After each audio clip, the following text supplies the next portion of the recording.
The average American spends over $11,000 a year on health care. We catch colds, flus, stomach bugs with depressing regularity. Our children miss school, we miss work. And yet Japan, a country with a full 4 out of 5 households living in tight urban spaces, has one of the lowest infectious disease rates on the planet. Their life expectancy sits at 84 years.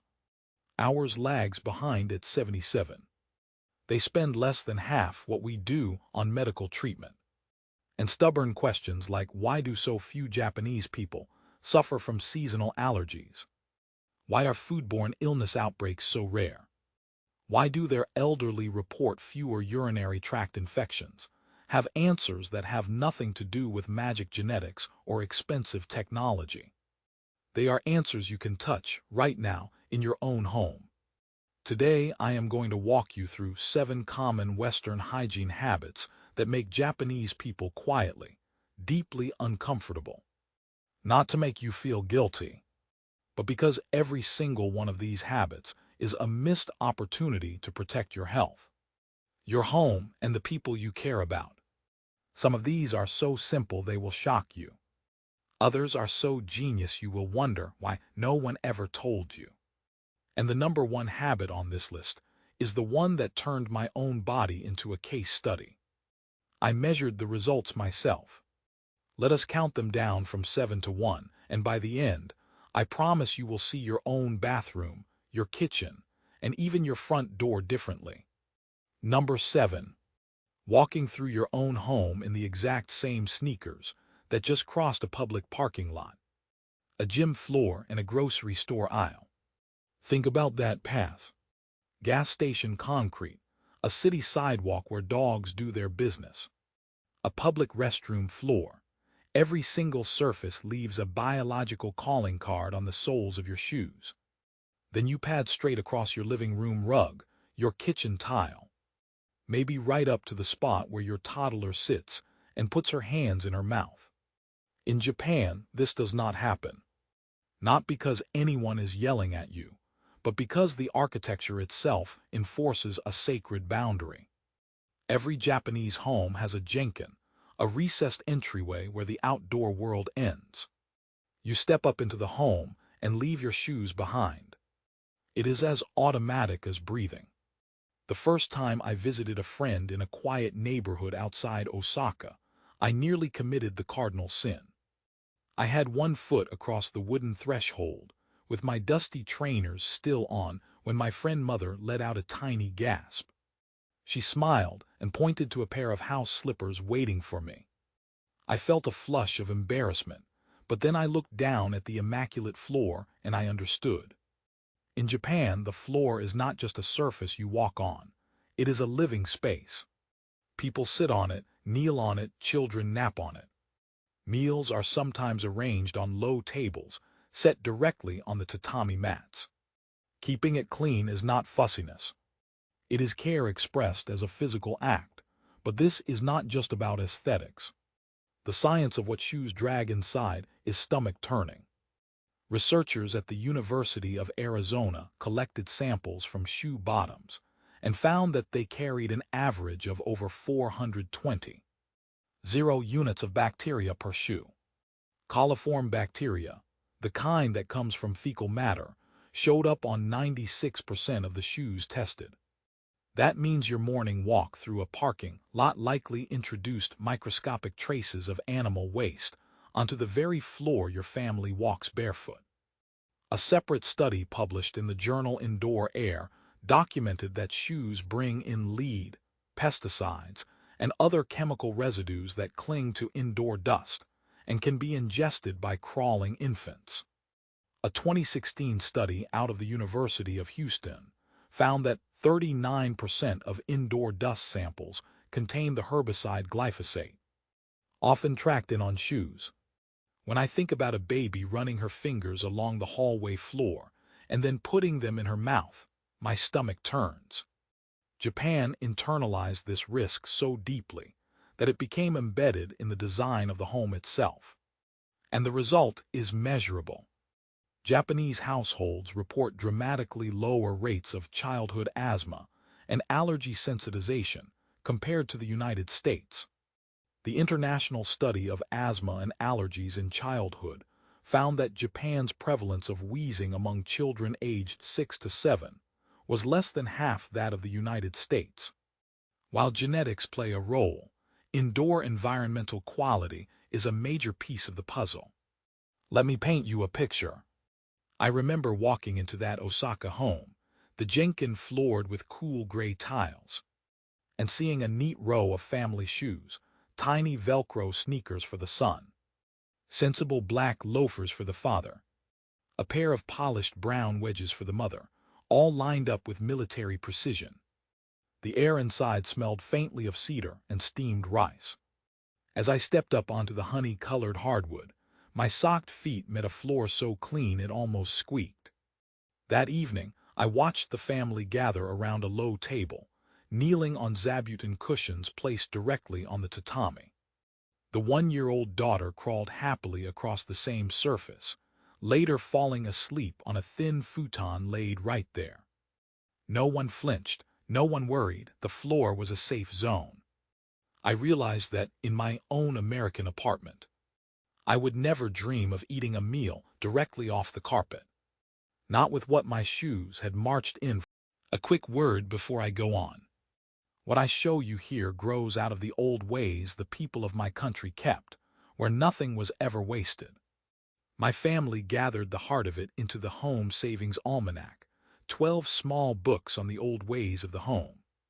The kitchen and the pantry, the garden, keeping the house clean and warm. The small repairs, and 400 simple ways to waste nothing and save $200 to $400 a month. You will find it linked in the description and the first pinned comment, or you can simply scan the QR code on your screen. If you want it, it is there. I will not mention it again. From the subway. That night changed me. When I finally moved into my own tiny apartment in Kyoto, I instituted the Jenkin rule on day 1. I bought a simple shoe rack and a pair of soft indoor slippers. I placed a small wooden stool by the door for guests to sit while removing their shoes. The change was immediate. The floor felt smoother under my bare feet. I stopped seeing random granules of grit on the kitchen floor. More importantly, my seasonal sniffles, which I had always chalked up to pollen, seemed to quiet down. I could not prove cause and effect, but I knew that every outside particle was now staying outside. A note of honest caution here. If you have mobility issues or need the support of orthopedic shoes, going entirely barefoot indoors might not be feasible. In that case, dedicate a pair of indoor-only shoes with a clean, non-marking sole and keep them strictly at the door. The principle is not perfection, it is separation. Here is the shift. Japan does not see taking off your shoes as a polite request. It sees it as the logical, physical separation between the contaminated world and your body sanctuary. Try this tonight. Go to your front door and imagine a line. Place a chair or a small mat right inside. Make it a non-negotiable rule that shoes stop there. Provide a pair of clean house slippers or thick socks for everyone. If you really want to bring the Jenkin spirit home, buy a simple cedar shoe rack and a box of disposable guest slippers. The first time a visitor hesitates, just smile and say, "We leave shoes at the door, house rules." It takes 3 seconds, but it rewires the way you think about your home. You are not being strict. You are being precise about where the outside world ends and your family health begins. Number 6. Blowing your nose in public. In most Western households, the lesson is clear. Sniffling endlessly is rude and unhygienic. Quietly and quickly blow your nose into a tissue, dispose of it, and move on. The sound might be a little embarrassing, but it is the correct, grown-up thing to do. In Japan, the entire value system is reversed. Blowing your nose in a shared public space, a train car, an open office, a restaurant, is considered a quiet violation of social harmony. The Japanese word meiwaku means causing a burden or nuisance to others. The sound, the visibility, the sudden expulsion of bodily matter into the air. All of it registers as an imposition on the people around you. Meanwhile, sniffling quietly and patiently until you can excuse yourself to a restroom or an empty staircase is treated as the more considerate option. The first time I rode the Yamanote line in Tokyo during peak hay fever season, I was genuinely confused. Dozens of people were congested, their eyes red, but nobody reached for a tissue. I heard a soft chorus of tiny sniffles. The train car was packed shoulder to shoulder, the air thick with the scent of wool coats and faint antiseptic. I, the oblivious American, pulled out a travel pack and was about to honk into it when my Japanese coworker gently put a hand on my wrist and whispered, "Later." I learned that in Japan, the act of blowing your nose in public is seen as disruptive as taking a loud phone call in a library. It shatters the shared quiet. More importantly, from a health perspective, it potentially aerosolizes viral particles far more aggressively than simply keeping them contained, until you can manage them in a private, controlled space. The Japanese approach is not merely old-fashioned politeness. It is backed by a cultural understanding of airborne contamination. A survey conducted by the Japanese Society of Public Health found that citizens consistently ranked public nose blowing as one of the most uncomfortable behaviors witnessed on public transportation, right alongside talking loudly on a phone. During the COVID-19 pandemic, Japan already high mask-wearing rate soared to near universal adoption, and public nose blowing became even more stigmatized because it implied removing your mask and exposing others. And here is the fascinating thing. When you wear a mask, as millions of Japanese do even when healthy, blowing your nose is physically impossible without unmasking. So the culture reinforced a powerful loop. Wear a mask, protect others, and contain your own secretions until you are in a private space. I noticed something profound after a few months of adopting this habit. When I stopped blowing my nose in open-plan offices and on commutes, I actually got sick less often. I was no longer creating those micro clouds of mucus and germs in front of my coworkers. I would simply excuse myself to the bathroom, handle it cleanly, wash my hands, and return. It felt more hygienic, more controlled, and honestly more respectful. Now a small, honest caution. Holding in a full, urgent nose blow can create uncomfortable sinus pressure. The Japanese protocol is not about never clearing your nose. It is about relocating the act to a private space. Excuse yourself. Step into a restroom stall, a stairwell, or even just turn away into a corner with a tissue. Do it quickly and silently. And then sanitize your hands. The goal is not self-torture. It is minimizing shared exposure. The next time you feel that urgent need in a meeting or on a bus, try excusing yourself. It might feel awkward the first time, but you will notice that the air around you stays cleaner, and the people next to you do not flinch. That is a small but real public health victory. The shift is this. Japan separates the private body from the shared public space far more rigorously than most Westerners ever consider. A runny nose is not a character flaw, but where and how you manage it is a direct reflection of how much you value the invisible air column that connects you to everyone else. Number 5. Dousing yourself in perfume or cologne before you leave the house, believing it is a signature of personal style.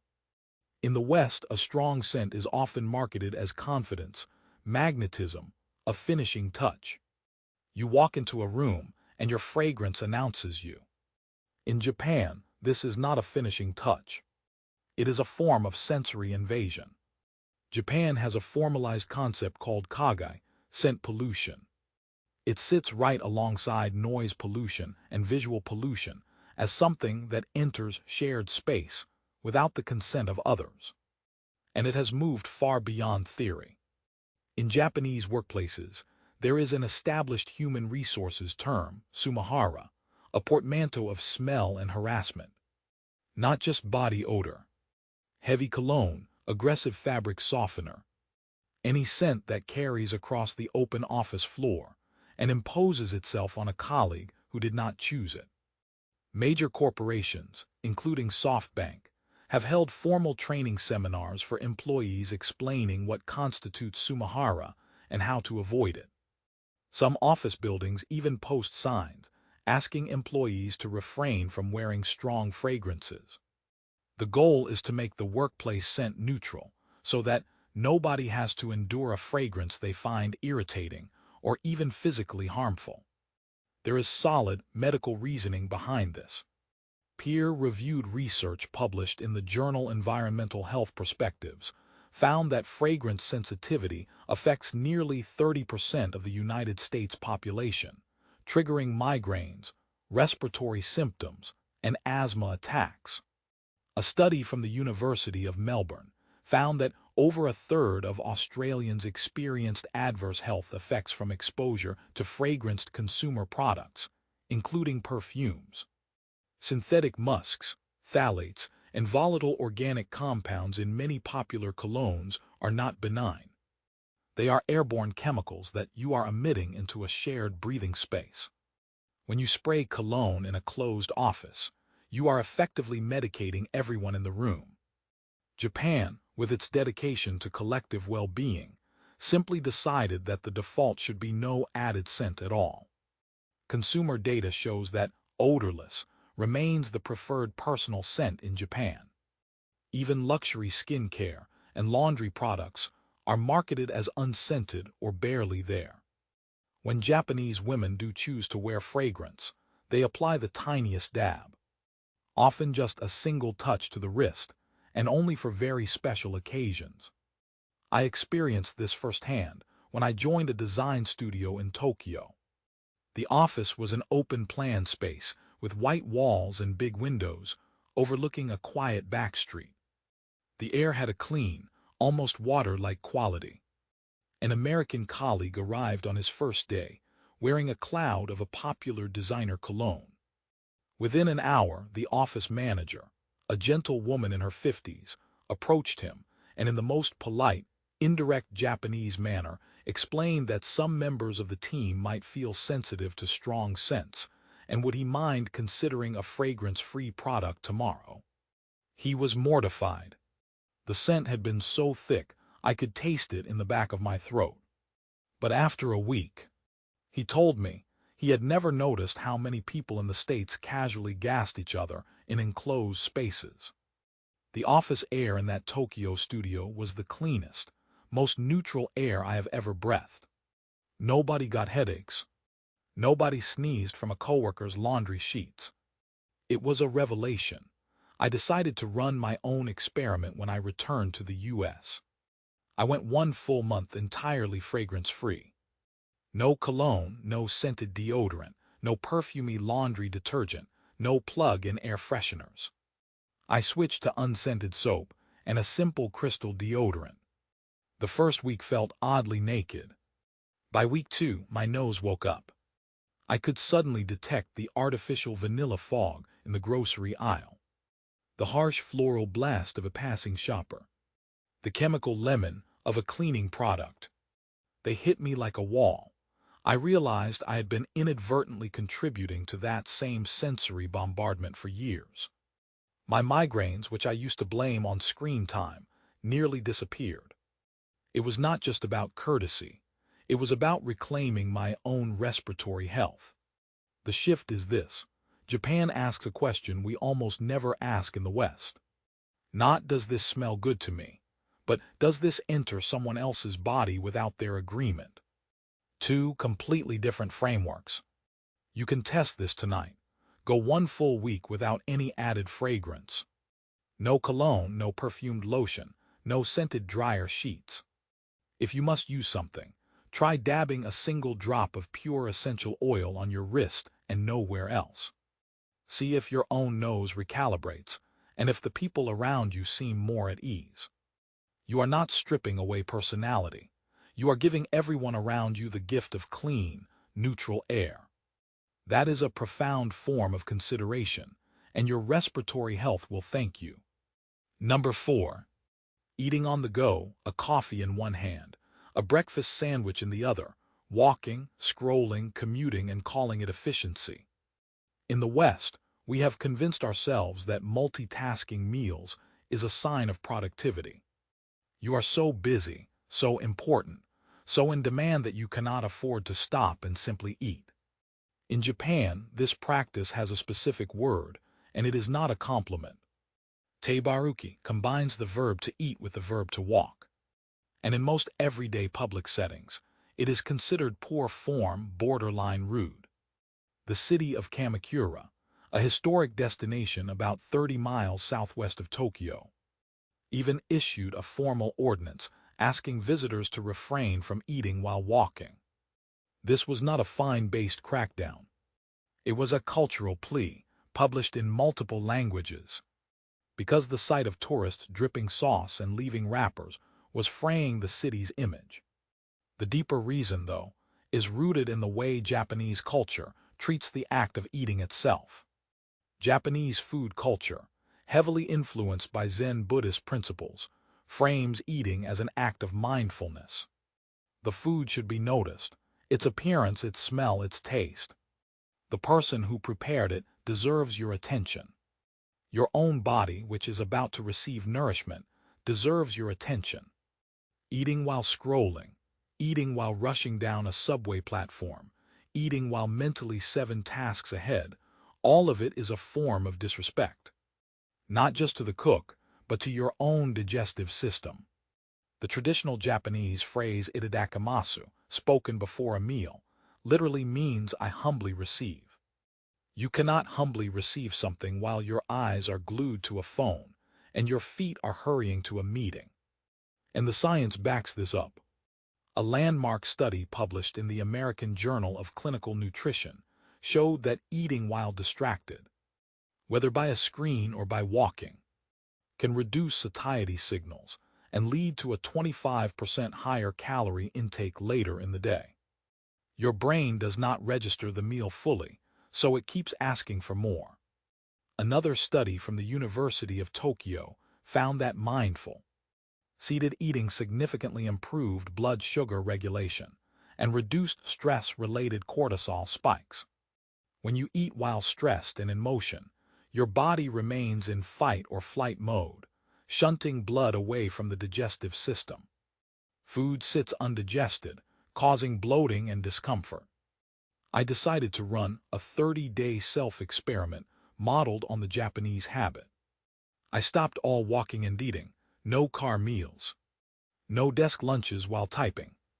I sat down at a proper table or a park bench for every single snack and meal. I put my phone away, I looked at my food, I chewed slowly. The first week was excruciating. I felt like I was wasting time. My lunch break at work suddenly felt twice as long, but I wasn't actually taking more time. I was just not multitasking. I remember one afternoon, I walked to a small park near my office, sat on a wooden bench under a cherry tree, and ate a simple onigiri I had made that morning. The sun was warm, the wind was cool, and I could taste the salt crystals on the nari, the slight sweetness of the rice, the umami of the flaked salmon inside. I nearly cried. I had eaten thousands of meals without ever tasting them. The results were quiet but unmistakable. I lost 4 pounds without counting a single calorie. I felt fuller between meals. More than that, I actually started to taste things again. Salt, sweet, bitter. The flavor of a simple rice ball became vivid. I realized that my old habit of eating on the run was basically a form of sensory deprivation, and it was driving me to eat more and enjoy less. A small honest caution here. If you have a job that genuinely requires you to eat on the move, like a delivery driver or a nurse on a 12-hour shift, sitting for every single bite might not be realistic. In that case, the goal is not to sit perfectly, but to pull your awareness back to the food for even 30 seconds before you start. Pause, look at the food, take one deep breath, and then eat. That tiny ritual can begin to rewire the mind-body connection. The shift is this. Japan does not separate eating from how you eat. The act and the attention are one single event. Walk and eat, and you have already told everyone watching, and more importantly, your own body, that you do not have time to notice what you are consuming. That message has real metabolic consequences. Try it for just 1 week. No more dashboard dining. No more snacking while walking the dog. Sit even for 5 minutes, notice the food. Your digestion will improve, your stress will drop, and you will discover a kind of quiet satisfaction that speed eating can never deliver. Number 3. Serving yourself from a shared dish with the very same fork or spoon or chopstick that just came out of your mouth. This one is silent. Nobody gasps, no alarm rings, but in a traditional Japanese dining setting, it lands with the force of a cultural thunderclap. The Japanese term jikabashi refers to using your personal chopsticks. The eating ends that have touched your lips, your saliva, your oral bacteria. To reach directly into a communal plate and grab a piece of fish or pickled vegetable. It is considered unhygienic, not in a vague theoretical way, but in a specific, concrete, microbiological sense. The end of those chopsticks carries whatever is living in your mouth. Streptococcus mutans, the bacteria that cause cavities. Herpes simplex virus if you carry it, strep throat bacteria.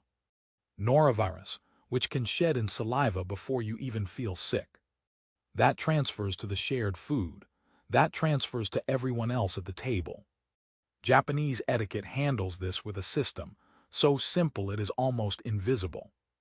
At any formal or semi-formal meal, separate serving chopsticks called toribashi are provided. You use those, and only those, for the communal dishes. In casual settings, where serving utensils are not available, the protocol is to flip your own chopsticks around and use the blunt, unused top end to pick up food from the shared plate. It is a tiny gesture, a half-second rotation of the hand, but it communicates something profound. I am aware that this space is shared, and I am being careful with it. This is the exact same logic that runs through every item on this list. Shoes off because the floor is shared space. Nose blown in private because the air is shared space. Scent kept minimal because the senses are shared space. Food served from the clean end because the meal is shared space. Japan does not just value cleanliness for the self.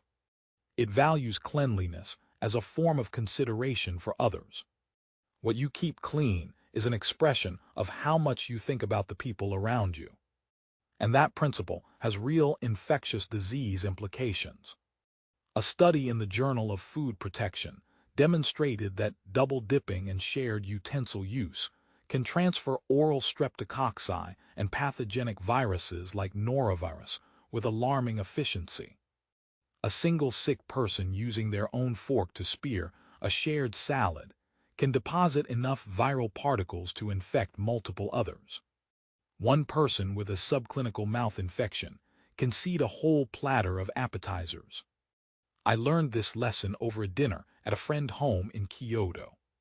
We were seated around a low table laden with an array of beautiful small dishes. Pickled radish, glistening sashimi, a shared hot pot bubbling gently in the center. I reached mindlessly for a piece of tuna from the central platter using my own chopsticks, the very same ones I had been eating from all evening. My friend's mother did not correct me verbally. She simply slid a pair of long ivory-colored toribashi toward my hand with a warm smile, her eyes crinkling gently. The message was gentle but unforgettable. I felt a flush of shame, but I also felt immense gratitude. From that day forward, I never ate from a shared dish without grabbing a clean serving utensil. When I returned to America, I replicated the habit at every family gathering. I placed a small ceramic serving spoon in each bowl. a little dish of clean forks for the salad. At first, my extended family thought I was being fussy. "We're all family," my uncle said, rolling his eyes, but I persisted quietly. Then we went 2 full years without a single stomach flu sweeping through the household. Previously, it was an annual winter event. One person gets it, then the whole family is down for a week. Coincidence? Maybe, but the science says otherwise, a note of gentle caution. If you are at a very casual family meal, where serving utensils aren't provided and flipping chopsticks feels too formal, the Japanese fallback is simple grace. Use the clean end of your own utensil, or simply ask for a serving spoon. Do not make it a lecture, just model the behavior people catch on. The shift is this: flipping the chopsticks, or simply placing a serving spoon in every shared dish, takes 1 second. What it communicates is that you saw the other person before you reached for the food. In Japan, that half-second matters more than almost anything. Tonight at your dinner table, put a clean serving utensil in every shared bowl. Notice the difference. You are not being paranoid. You are being generous with the health of everyone you love. Number 2, washing your body in the bathwater.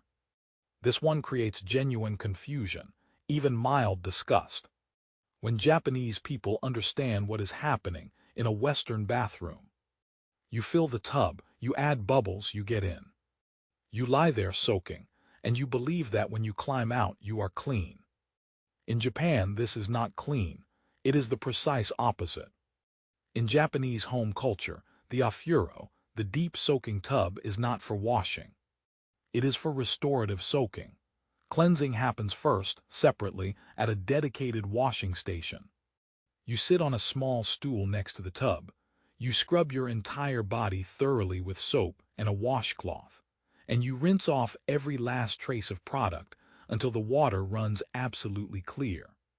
Only then, completely clean, do you enter the bath. The bath water is pristine. It is not there to remove dirt.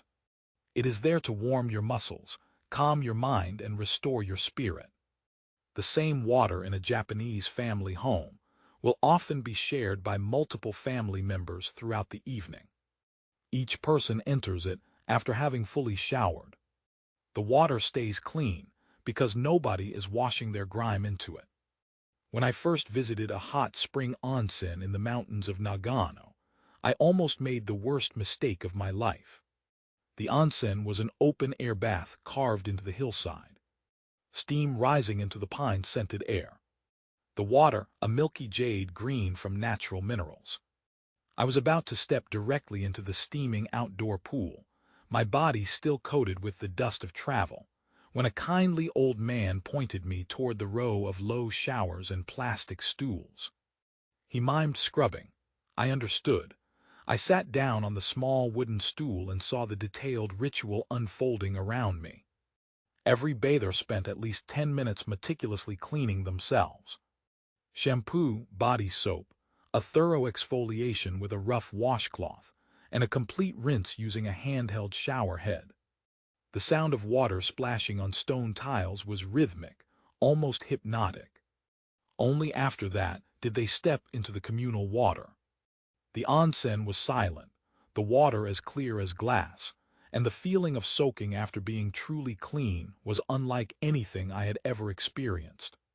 It was not just a bath, it was a meditation. The heat penetrated down to my bones. I realized that for 30 years, I had been bathing in a soup of my own dead skin cells, sweat, and leftover soap scum. I had mistaken the act of lying in warm, dirty water for hygiene. The health implications go beyond mere disgust. The Japanese habit of soaking in clean, hot water has been linked to measurable cardiovascular and stress reduction benefits. A team at Chiba University published a study showing that daily immersion in hot water after full body cleansing significantly lowered cortisol levels, improved sleep latency, and reduced blood pressure in middle-aged participants. Another study in the Journal of Physiological Anthropology found that regular afuro bathing improved vascular function and reduced markers of inflammation. But those benefits depend on entering the bath already clean.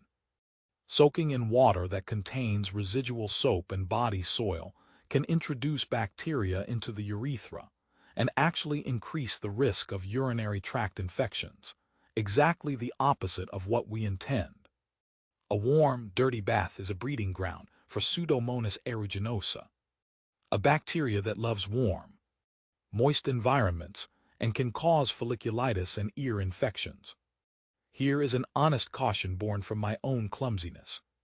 Before you install a bathing stool and start a full Japanese-style pre-bath scrub, be mindful of the wet floor.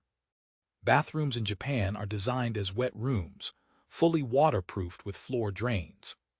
Most Western bathrooms are not. If you are going to do a sit-down scrub beside your tub, place a non-slip mat underneath the stool and keep a towel nearby to catch splashes. The last thing you want is a slip and fall. Also, keep the water temperature moderate, not scalding. Japanese ofuro water is typically around 40 degrees Celsius, 104 Fahrenheit. Too hot and you risk dizziness or a drop in blood pressure. Listen to your body. The shift is beautifully simple. Japan separates two things most Westerners have merged into a single soggy act: cleansing and soaking. One removes what does not belong on you. The other restores what does. They happen in that order, never the other way around. You can try this tonight. Before you draw your bath, take a full shower. Scrub thoroughly with a washcloth. Rinse completely until the water runs clear. Then fill the tub with clean water and just soak. No suds, no bubbles. Feel the difference.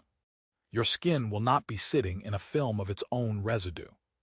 Your mind will quiet, and you will finally understand why the Japanese see the ofuro not as a cleaning tool, but as a sacred nightly reset. Number 1. Finishing up in the bathroom with toilet paper alone. This is the habit that, once you see the data, becomes almost impossible to ignore. Let me give you the numbers first. In Japan, according to the Cabinet Office, over 80% of all households have a bidet toilet. Walk into any convenience store, office building, train station, or mid-range apartment, and you will find a washlet, the electronic toilet seat that sprays warm water and dries you with gentle air. In the United States, fewer than 3% of toilets have any bidet function at all. That is an 80-3 gap, and it tells you something about how completely differently these two cultures understand what it means to be clean after using the bathroom. Japan did not arrive at this conclusion because of a luxury obsession. It arrived at it because the logic is as basic as grade school biology. If your hands were dirty, you would wash them with water. You would never smear them with a dry paper towel and call them clean. So why would you accept dry paper as the final step for the most bacteria-laden part of your body? The Toto Company introduced the modern washlet in 1980, and by 1992, adoption was already racing upward. A famous early commercial featured an actress looking directly into the camera and asking, "If your hands get dirty, you wash them." It's the same for your bottom. That single sentence reshaped a nation's hygiene expectations. And the medical community agrees. Gastroenterologists widely recommend water-based cleansing for anyone suffering from hemorrhoids, anal fissures, or chronic itch. A study in the International Journal of Colorectal Disease found that warm water irrigation significantly reduced symptoms of anal irritation compared to dry wiping, and reduced the recurrence of fissures by promoting better local blood flow. Dry toilet paper, no matter how soft, creates microabrasions. It can leave behind invisible amounts of fecal matter that then sit against your skin for hours. Water removes, paper spreads. I will never forget my own conversion. During my first week in a Tokyo apartment, I was intimidated by the spaceship control panel attached to the toilet seat. Buttons for pressure, temperature oscillation, a little icon of a person sitting. I pressed the cautious one labeled ashiri, meaning bottom, and a warm, precisely aimed stream of water did its work. The sensation was startling but not unpleasant. I was stunned. I felt genuinely clean for the first time in my adult life. No residual stickiness. No needing to return to the bathroom, an hour later feeling like I had missed something. After a month, I stopped buying wet wipes entirely. My skin, which had always been prone to irritation, settled into a calm I did not know was possible. When I moved back to the United States, the first thing I did was order a simple bidet attachment that installed under my existing toilet seat in 15 minutes. It cost less than $40, no electricity needed. Just a T-valve and a flexible hose. My chronic anal irritation vanished. My doctor, puzzled, asked what I was doing differently. I told him I had replaced paper with water. He nodded and said he wished more patients would make that switch. A small, honest caution for the first-time user. Start with the lowest water pressure setting. Do not crank it to jet engine mode. Your skin there is sensitive and needs to acclimate. Also, warm water is lovely but not necessary. Cold tap water can be bracing but just as effective. If you install a cheap bidet attachment, make sure to check the connections for leaks after the first few uses. A tiny drip can cause big water damage over time. But once it is secure, you will wonder how you lived without it. The shift is not a luxury upgrade. It is a fundamental correction to a deeply flawed daily ritual. Japan asks, are you removing waste or just relocating it? Water removes it. Paper moves it around. You can try this tomorrow. Buy a simple bidet attachment, the kind that requires no plumbing expertise. Install it, use it once. The sensation of being completely water clean will feel so obvious that you will wonder how you ever accepted dry paper as the final word. Your gut health, your skin, and your dignity will all thank you. We have traveled from the front door all the way to the most private room in the house, and what emerges is a single, unifying idea. Japan does not treat hygiene as a private, isolated act.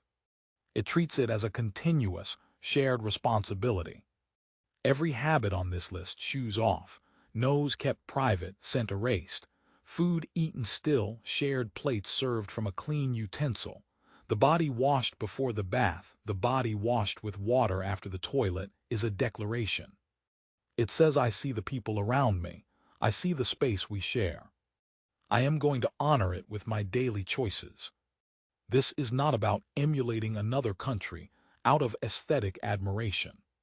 It is about reclaiming a level of health and connection that Western fast culture has stripped away.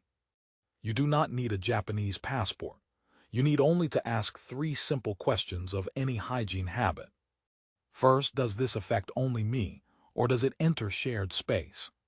Second, am I actually cleaning, or am I just redistributing the problem? And third, would the people sharing this space with me choose this if they had a voice? If a habit fails all 3, it is the first one to look at. Look around your home right now. Which of these 7 numbers hit you the hardest? Which one did you not expect to be on this list? I want you to pick just one, the one that made your stomach flip, and try it for the next 7 days. The change will be small at first, just a shoe removed, a scent eliminated, a separate spoon placed on the table. But the cumulative effect on your body and your relationships will be undeniable. You are not lazy. You are not dirty. You have just been following a set of hygiene scripts that never ask the right questions. Now you know. So go be the person who brings the clean side of the chopsticks to the table. Your health is waiting.